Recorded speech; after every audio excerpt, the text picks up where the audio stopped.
राधे राधे आप सभी बहनों को। मैं आपको गणेश जी और खीर की कहानी सुनाने जा रही हूँ कि कैसे गणेश जी ने नगरवासियों की परीक्षा लेकर खीर बनाने के लिए चुटकी में चावल लेकर आए। एक बार गणेश जी ने पृथ्वी पर मनुष्यों की परीक्षा लेने का विचार किया। वे अपना रूप बदलकर पृथ्वी पर भ्रमण करने लगे।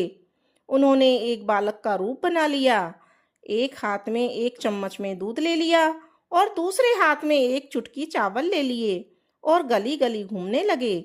साथ ही साथ आवाज लगाते चल रहे थे, कोई मेरे लिए खीर बना दो, कोई मेरे लिए खीर बना दो। कोई भी उन पर ध्यान नहीं दे रहा था, बल्कि लोग उन पर हंस रहे थे। वे लगातार एक गांव के बाद दूसरे गांव इसी तरह चक्कर लगाते हुए पुकारते रहे, पर कोई भी खीर बनाने के लिए तैयार नहीं था। सुबह से शाम हो गई। गणेश जी लगातार घूमते रहे। एक बुढ़िया थी, शाम के वक्त अपनी झोंपड़ी के बाहर बैठी थी। तभी गणेश जी वहां से पुकारते हुए निकले कि कोई मेरी खीर बना दो, कोई मेरी खीर बना दो। बुढ़िया बहुत कोमल हृदय वाली स्त्री थी। उसने कहा, बेटा, मैं तेरी खीर बना देती हूँ। गणेश जी ने कहा, माई, अपने घर में से दूध और चावल लेने के लिए बर्तन ले आओ। बुढ़िया एक कटोरी लेकर जब झोंपड़ी के बाहर आई तो गणेश जी ने कहा, अपने घर का सबसे बड़ा बर्तन लेकर आओ।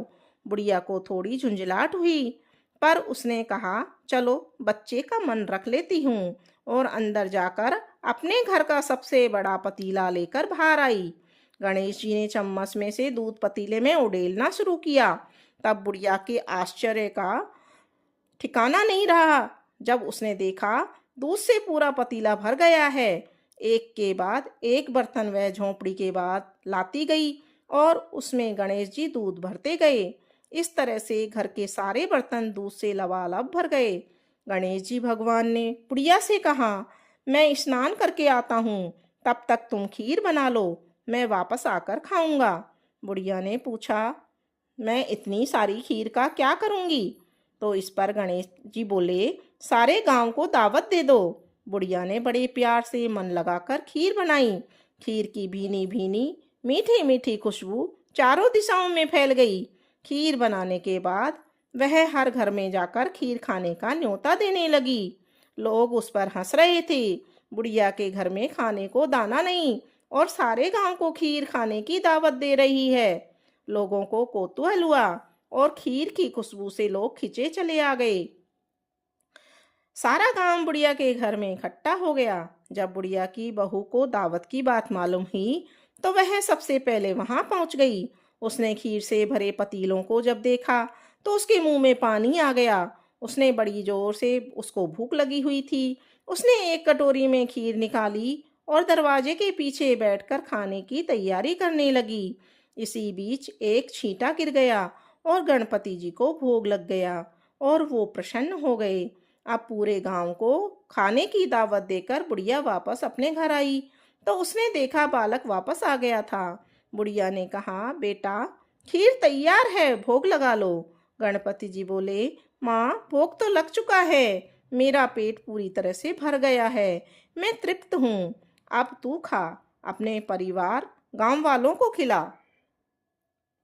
बुढ़िया ने कहा, यह तो बहुत ज्यादा है, सबका पेट भर जाएगा, इसके बाद भी यह बच जाएगी। उस बची खीर का मैं क्या करूंगी? इस पर गणेश जी बोले, उस बची खीर को रात में अपने घर के चारों कोनों में रख देना। और बुढ़िया ने ऐसा ही किया। जब सारा गांव जी भरकर खा चुका तब ढेर सारी खीर बच गई। उसने उसके पात्रों को अपने घर के चारों तरफ रख दिया। सुबह उठकर उसने क्या देखा, पतीलों में खीर के स्थान पर हीरे जवाहरात और मोती भर गए हैं। वह बहुत खुश थी। उसकी सारी दरिद्रता दूर हो गई और वह आराम से रहने लगी। हे गणेश जी महाराज, इस कहानी को कहते को, सुनते को, हुक्कारा भरते को, जैसी कृपा गणेश जी भगवान ने बुढ़िया पर की वैसी कृपा हम सब पर भी करना। हम सब पर कृपा करते रहना। बोलो गणेश जी महाराज की जय।